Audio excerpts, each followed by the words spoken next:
Hey, what's going on, everyone? I hope y'all are doing well today. So, I'm going to be showing everyone my updated GameCube collection. Um, Now, I will say that recently my GameCube collection has grown a bit more than the last time. I've got 35 games. I have two more games coming in the mail. I have Godzilla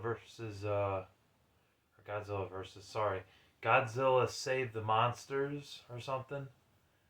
That game. And I also do have Geist. I'm getting Geist back in my collection again. So I'll have that very soon. Those two games are coming in the mail. I did have about 50 or 60 games at one point for GameCube. I had all the Mario parties. I had Mario Golf. I had Mario Power Tennis. I remember having the Hot Wheels game, the Lego Star Wars games. I had a bunch, and I was picking them up at Goodwill for $3 a piece. So there were very few games that I, bought for more than $5, $6. There was a few that I've had for $10 or so, but the majority of them I got for five or less. Now it's very hard to come by finding GameCube games for that cheap. I guess there's a lot of collectors out there that want this stuff, and a lot of it's games that are also available on PS2 and Xbox, which I tend to gravitate more towards those systems because I thought they were stronger. The libraries were much bigger than the GameCube because the GameCube only had 653 games or 654 games for the system. So it's a lot less than the PS2 and a lot less than the Xbox. Um, but I haven't played some of these in a while, these GameCube games that I have here, because the GameCube is not reading disc currently. But I can mention some of them. I wanted to get this video out for you guys this month. I was thinking about delaying it, but then again, I did promise to have it out this month, and I should probably stick to that commitment, keep my word. But there's going to be some titles that I can't really talk about. So without further ado, let's get started. I got The Lord of the Rings, The Third Age. I got this off of Matthew like a year and a half ago, or 2 years ago, something like that. He didn't have very many GameCube games left. A lot of them he couldn't get because they're too expensive, and he felt like he couldn't make any profit off of them. But he got a few, and I've seen a bunch of games that he had, so they had this in there. I was like, you know what? I'll take it because I don't have very many GameCube games, and I ended up getting this in my collection. It's a RPG game in the Lord of the Rings franchise. It's not bad. Um, it plays well enough. I enjoy playing this. It's an action RPG game in the Lord of the Rings franchise, so it's not like the other ones, like the Fellowship of the Ring, the Two Towers, and the Return of the King, which were more action oriented. This one's more of an RPG, but it plays pretty well, and overall, I don't mind this game. I think it's actually pretty good.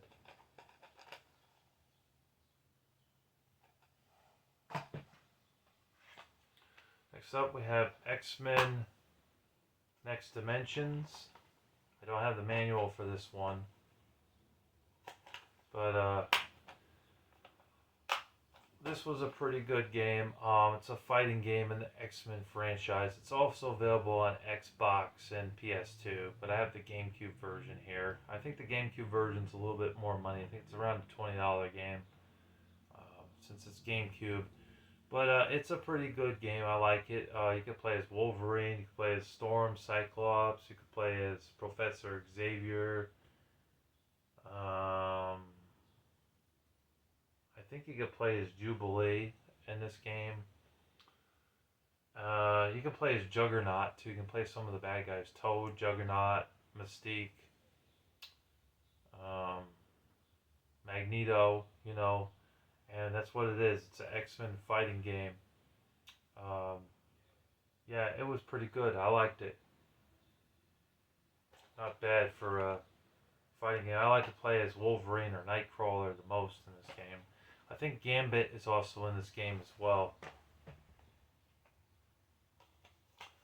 Beyond Good and Evil, I picked this up. This was not cheap. This was about $50 off of eBay. I think the seller wanted 65, honestly, but I kept trying to.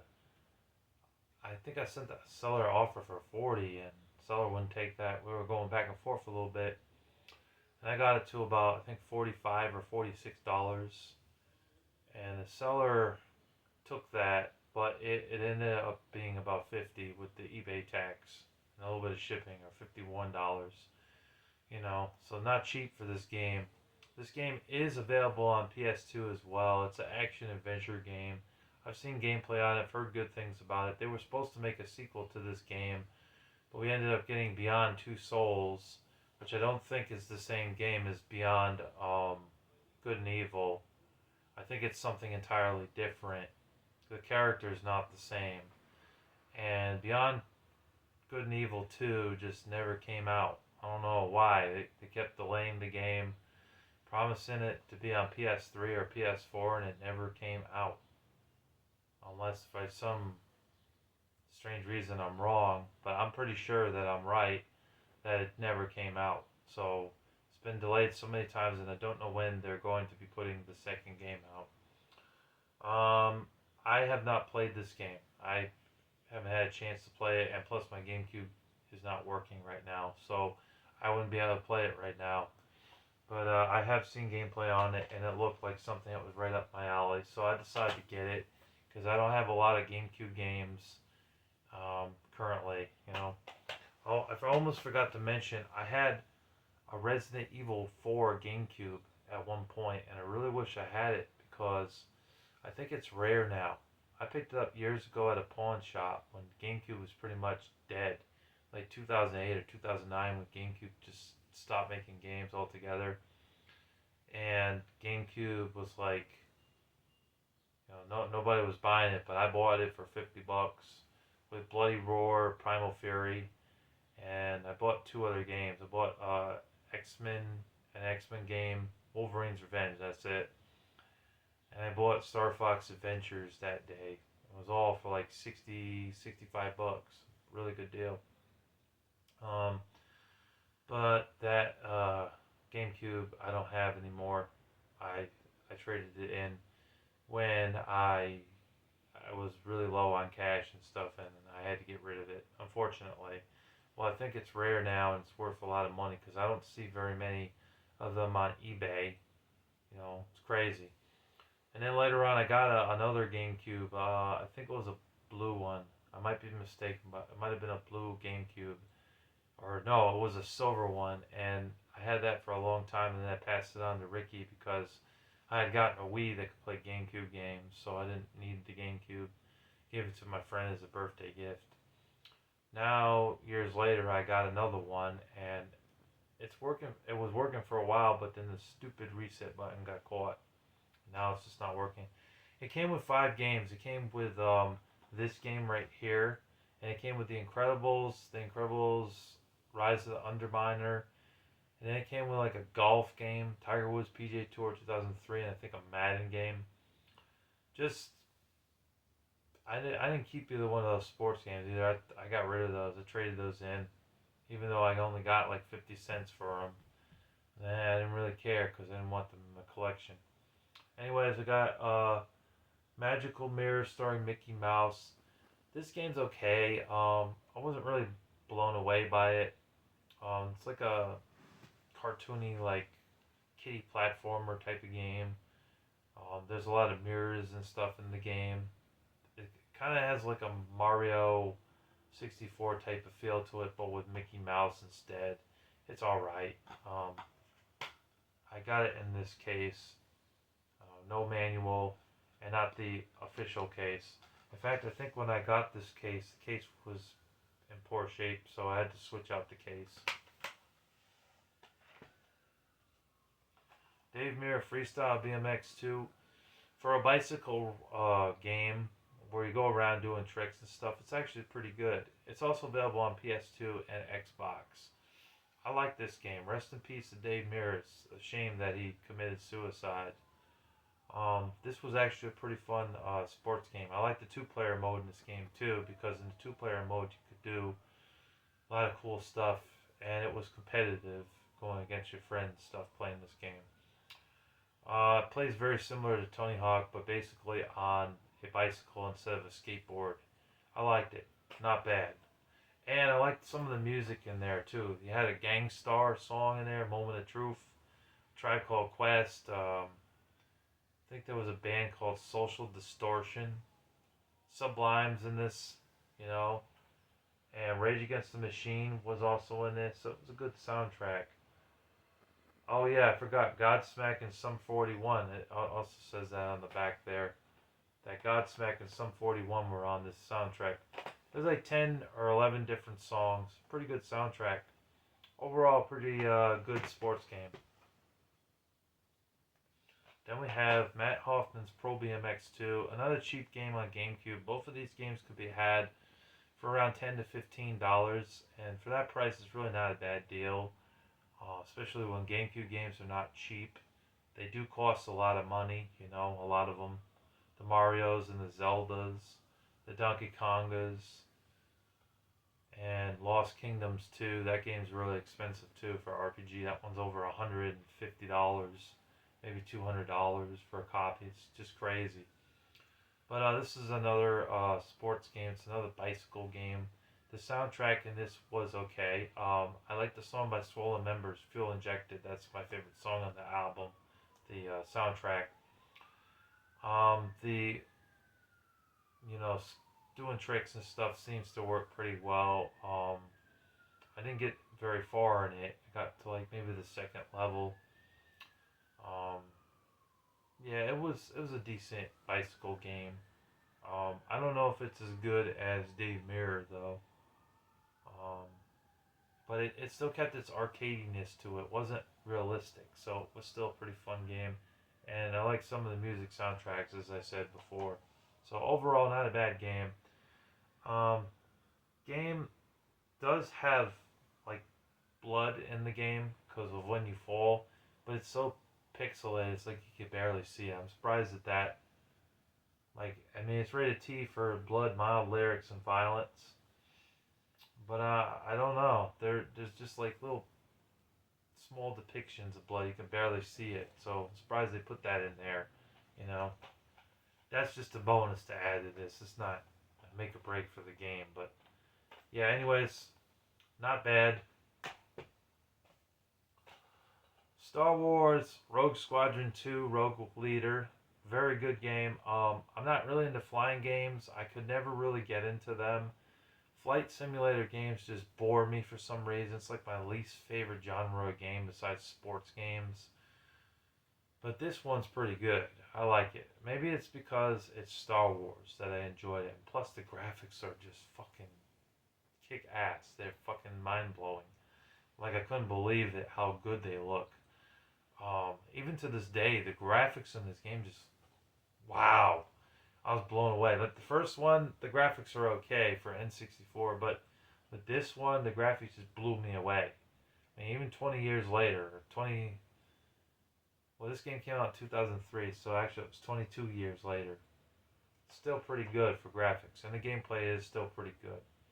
It's a flying game. You fly around, you shoot stuff in a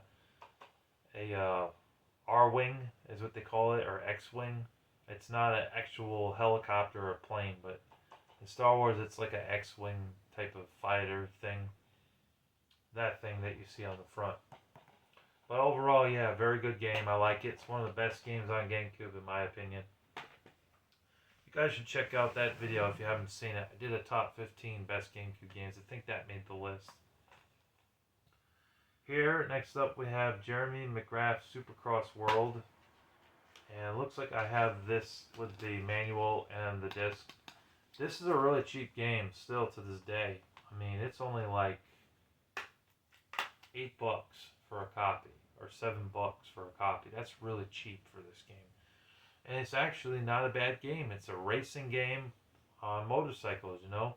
It was a sequel to Jeremy McGrath's Supercross 2000 for Sega Dreamcast, PS1, and Nintendo 64. It plays pretty decently, I'd say. It's not my favorite motorcycle game on the system, but it plays decent enough, and it's actually worth the money. For $8, might as well, right? If you're a collector and you're looking for cheap games on GameCube, this one's really cheap and it's worth the money. It's a very fun racing game. Of course, I love James Bond, so when I got this was off of TJ Buys and Sells. He had a nice bunch of games I was interested in. We got it all for one price, bundled it up for $160. And he had 4 or 5 GameCube games that I was like, I'll take it. I don't have a lot of GameCube games, so I got From Russia with Love. I also own this on the original Xbox, and I've had it in the PS2, on the PS2 rather, before. I gave the PS2 game to Jack of Gold Kick though, because I didn't really need 3 copies of it. But I owned it for GameCube, Xbox, and PS2. The graphics look best on the GameCube, surprisingly. And this was a late release on GameCube. This game came out, I think it came out 2006 rather. GameCube stopped around 2007 or 2008, somewhere around that time. So I'm making games, but it's a third-person shooter in the James Bond franchise. You play as Sean Connery, go around killing bad guys, beating up people. It's pretty good. I liked it, but it's not my favorite James Bond game of this era. That goes to Nightfire, hands down. Nightfire is the best one out of them all. Out of all like 4 or 5 games that they made around the 2003 to like 2008 era, 2009 era, this one was pretty good, but Nightfire was the best. There's the back. They also put that game on PSP as well. Another one I got from TJ Buys and Sells is Tony Hawk's Pro Skater 4. I came very close to beating this game years ago. I got like 93% out of 100 complete. There was only a few things left. I had every single level unlocked. There was one part in the very first level I couldn't beat, with the football players huddling around this one area. I couldn't get that, but I got everything else in that level, the first level. And most of the other levels, I got most of the goals complete. So I damn near beat this game. But there was still a few things that I just could not beat. I could not. I tried several times, kept failing to beat it. But overall, I like this game. Tony Hawk's a really great series. The older Tony Hawk games, that is. Tony Hawk now is pretty much shit. And he sucks now because he's focusing on too many gimmick things. Gimmicky bullshit just ruins it for me. Also, he's not really doing anything except remastering Tony Hawk games that came out on the PS1 and 64 days, which is great and all, but I already own those. Am I going to buy it again on the Nintendo Switch or the PlayStation 5? No, I'm not. So I just stick to the originals. I don't normally buy remasters of games that I already have. It's just a waste of money, in my opinion. But anyways, yeah, you know what you do in Tony Hawk. You collect skate, you get pro score, 6 score, high score, and you do all sorts of tricks and stuff in the game. And there are certain people that you talk to. They give you mission objectives that you have to complete, things like that. This was the first one that did that. And this was the first one where you could skate around and not be restricted. I mean, there were certain areas you couldn't go to, but you had freedom to skate around and not do the mission objectives. You could kind of do the mission objectives when you wanted to, not when the game tells you to. And you didn't have a time limit except for when you had the mission objectives to do. So that was a nice touch for this game. It was the first one that actually did that.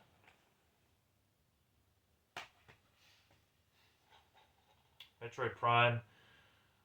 This is another affordable one. I forgot to mention that Tony Hawk game's around a $10 to $15 game on GameCube, maybe $20 at the very most. This one's around the same price, $15 to $20. It's really cheap, and it's a great game on GameCube. It's a good first-person shooter game in the Metroid franchise where you play as Samus, who is in this suit, go around killing aliens, bugs, and things like that. It's a really good game. It's one of the best games on GameCube, in my personal opinion. I definitely wouldn't pass it up if if you own a GameCube. It's definitely a reason to own a GameCube because it's good.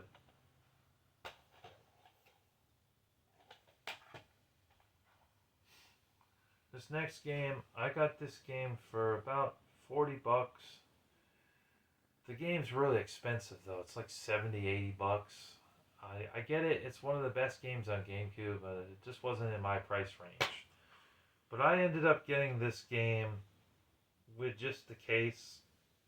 Well, not the. Well, it had a case, but the case was not in good shape, so I had to switch out the case. It was with the disc, and the cover art was in like a Hollywood video case. You know. Actually, the seller I think wanted $55 for it, but I bargained with him for 40 bucks, and he took it, and I got it for. It was like $43.90, I think, because of eBay charging tax. So for $44, basically, it's still not bad, considering that it goes for 70 to 80. In this condition, I was like, whatever, I don't care, as long as I can get the game and play it again. I got it, and it's a good game. It's one of my favorites on the Nintendo GameCube. One of the best games you could get for your Nintendo GameCube, honestly. It's definitely a reason to own it. It's very fun Mario Kart game. The battle mode is pretty cool too. There were 4 levels in it, like Cookie Land. There was a block fort type of area, and it was a Nintendo GameCube area as well, and one other area. There were 4 different spots you could battle on. And you could do bomb battle, or you could do balloon battle, or coin runners. There were 3 modes in here, and it was all pretty fun. I think I like balloon battle the most, but bomb battle was also pretty cool. Or you could race your friend. Or you could just play by yourself, whatever you did. It was still a great game overall. All around, great game. This game I have only because it was in a lot with a bunch of other games by Bajillion Books. I'm not into Madden at all, but I have it. It's Madden NFL 2007. I obviously never played that. Dance Dance Revolution Mario Mix. This was also from Bajillion Books. I have not played that one yet, but I know it's a Mario dancing game on GameCube. I also did get Pikmin from him, and I haven't played that one either because I'm really not into strategy type of games. It's not my kind of game. Baten Kaitos, I finally got a copy of this. It wasn't cheap though. It was about 50 bucks. Not cheap. It's the first one, Eternal Wings and the Lost Ocean. The second game is just crazy expensive. Baten Kaitos Origins, you're going to pay anywhere between $90 to $120 for that game. That game is just stupidly expensive. This one's more affordable, but still, the lowest you're going to get it for is probably 50 bucks. It's a good game for RPG game. There's only a few RPGs on the system, so it's nice to have this in my collection, to say that I own a secondary RPG game besides Lord of the Rings, The Third Age. I know there's also Final Fantasy Chronicles, Lost Kingdoms 1 and 2, Darkened Skies, and there's also Skies of Arcadia Legends. That's another RPG game in the system. Rayman Arena. I played a couple of Rayman games and thought they were pretty good. I played some of the ones on the Wii, the Raving Rabbids games, except the first one. I don't own the first one. I have the rest of them, and they're okay. They're hit and miss. I've heard the Rayman series from this era was really awesome. I haven't played it yet though, and I know this game's also available on PS2. Incredibles Rise of the Underminer.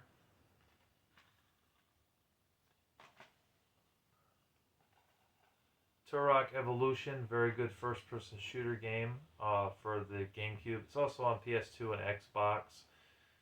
Definitely fun. Didn't know at the time that Turok was a comic book, but he is. He's like an Indian dude who fights like these dinosaurs and shit. It's pretty cool. I like it. It was a good game. Good first-person shooter on GameCube and PS2.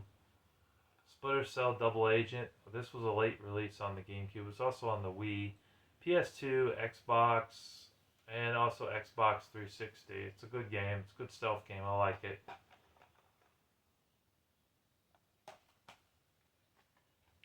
Batman Vengeance. Of course, I'm a Batman fanatic, so I had to get this game.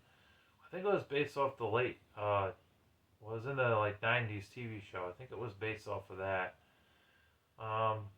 There was some annoying platform moments, like jumping from spot to spot. I died several times, but I eventually did get through those areas, but that was a bit frustrating. Hold on a second.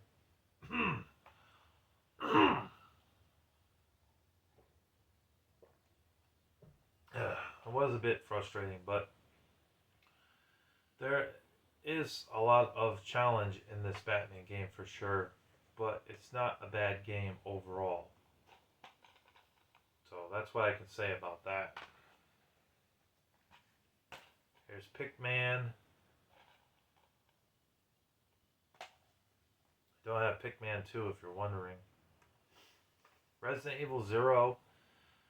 Another one of the best games on GameCube, I feel, besides Resident Evil 4 and all the other Resident Evils that they ported to GameCube. Resident Evil 1 Remake, Resident Evil 2, and Resident Evil 3. It's a great game.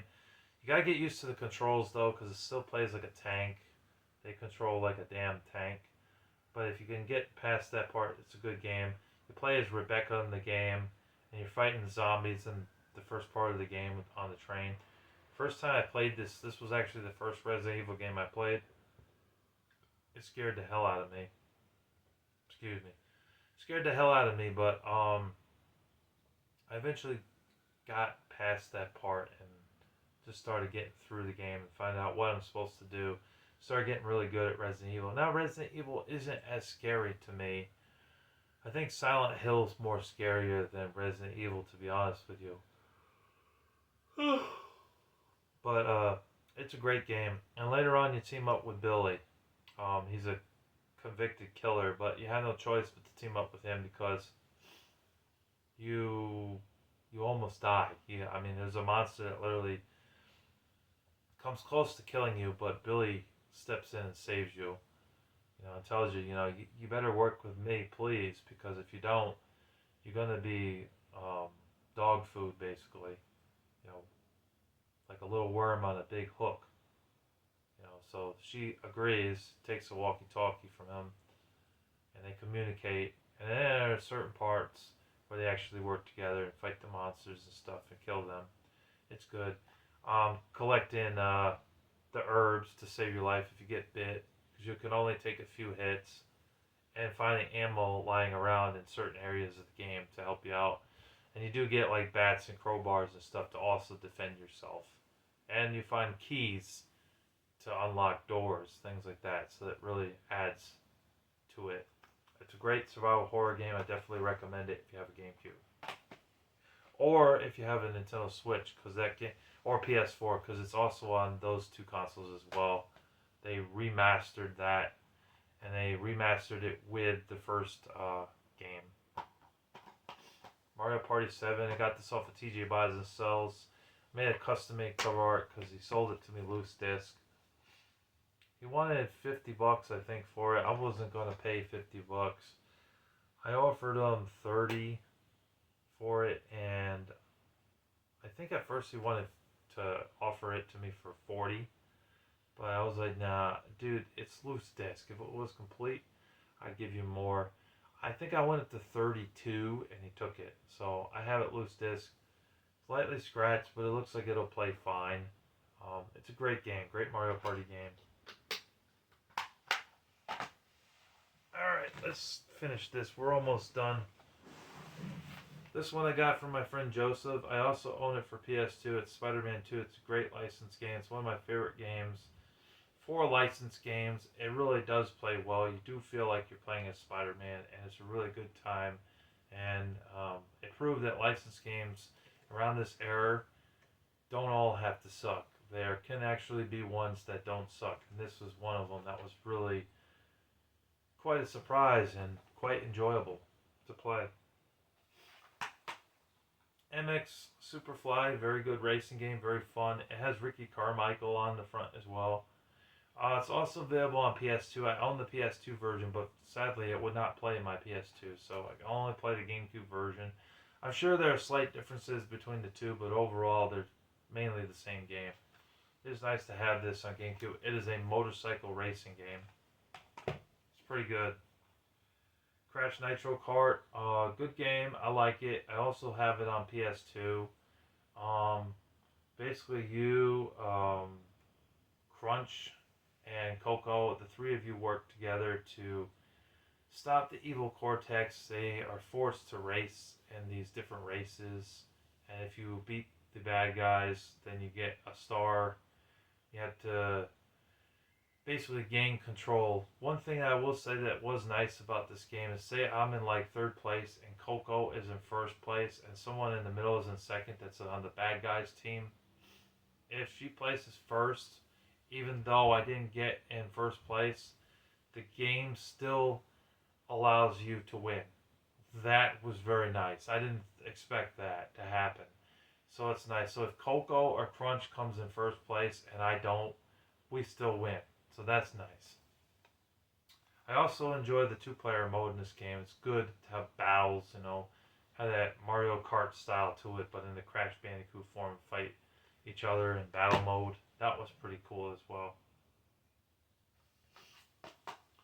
Batman Dark Tomorrow. I heard this game sucks, but I wanted to try it out because I am a Batman fanatic and I just love Batman stuff. So I decided to pick it up anyways, despite the game being pretty terrible from what I've heard. Picked it up for about $20 in a case. Had no manual. This game is actually going for more than that, surprisingly. But it didn't have the manual, so I got it for a little bit cheaper than what the seller wanted. I think the seller wanted $30, but I bargained with them and talked them down to $20. But yeah, haven't played it, so I don't know.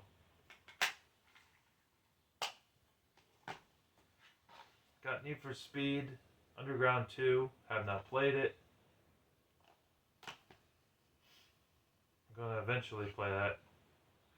This one I picked up for $50, I believe. It was not cheap. This game's really expensive. It's cheaper than... when I bought it, it was cheaper than what it's going for, because this game goes all the way up to $80 for some crazy reason. But that is Super Smash Bros. Melee. It is the best game on the GameCube, hands down. So much fun. If you have friends that play video games and you have like a party, pizza, chips, soda, things like that, this is the game to play. It's up there with GoldenEye in terms of fun. Definitely a great game to play. There's so many characters in it. Jigglypuff, Pikachu, Captain Falcon, Mario, Luigi, Bowser, Peach, Daisy, Wario, and so many other characters that are in this game. Kirby's in it, Donkey Kong. And it's a really great fighting game. It's excellent. Definitely recommend that. Alright, we have SX Superstars. Pretty good game. I like that. It's a fun racing game. Driven, which I did get to play before my GameCube stopped working. I thought it was okay licensed game. It's just a typical racing game. It's based off the Stallone movie, which I thought the Stallone movie was alright for a PG-13 movie. But yeah, it's not a bad racing game. It kind of reminds me of Formula One in a way, except that it's not like Formula One, if that makes sense. It's a licensed game. But it wasn't bad. It was okay. Star Fox Adventures, great game. Great flying game. And there were some parts of the game where you're actually on foot and you're carrying like a gun. So parts of the game, it's more like a third-person shooter. And there's some like light RPG elements in the game, rather. It's pretty good. I liked it. Didn't mind it at all. Resident Evil 4, excellent game. It's Surprisingly, the graphics look the best on the GameCube compared to the PS2 and the Wii version. Isn't that crazy? I own all three versions, and I've seen side-by-side comparisons. The Wii version looks very similar to the PS2 version in terms of graphics, so the GameCube version really stands out. It's a great survival horror game, and definitely a reason to own a GameCube. Then we have GoldenEye Rogue Agent. Decent game. Although I don't think you're playing as James Bond in the game. Playing as some rogue agent because James Bond apparently dies or something. But it wasn't a bad game. It's still a pretty good first-person shooter game, I felt. This is also really cheap. It's around 15 bucks. The last game I got from TJ Buys and Sells, I got it for about $30 or $35. It is Super Mario Sunshine. This is not my favorite Mario game in the world because I hated the fact that he was framed and that you gotta clean up the city, even though there are a bunch of fucktards who don't know that Mario was innocent. Like, I mean, if they had done their research, then there would have been no need for that. To tell Mario, you know, you're a bastard, you're an asshole for basically destroying our world and making everything like colored with paint and stuff all over our properties. And you must clean it up. How dare you do that to us, Mario? Even though he was innocent and it was just an imposter of Mario, you know, an evil Mario who took his place. So that was kind of messed up that they didn't look into it before judging him. That kind of just annoyed me a bit. And I hated the time limits in certain parts of the game because it really ended up in mission failure for me multiple times. But it does have some charm to the game, and I understand why some people really like this Mario game. But I preferred Mario Galaxy over this, and I preferred Super Mario 64 over it overall. But it isn't a bad game. You know, there's just stacked up with other Mario games, it is not my favorite. And like I said, I do have Godzilla Save the Monsters coming in the mail, and that other game, Geist, which is a first-person shooter game. I have those two coming in the mail very soon, but I just can't show it here. I will show it later on. But anyways, that's my GameCube collection. It's not the biggest collection in the world. It's only about 35 games, plus the two I have coming in the mail, so technically 37. That's pretty much all I have. I hope you guys enjoyed. Thank you for watching and take care. Larry the Batman fan signing off. Peace.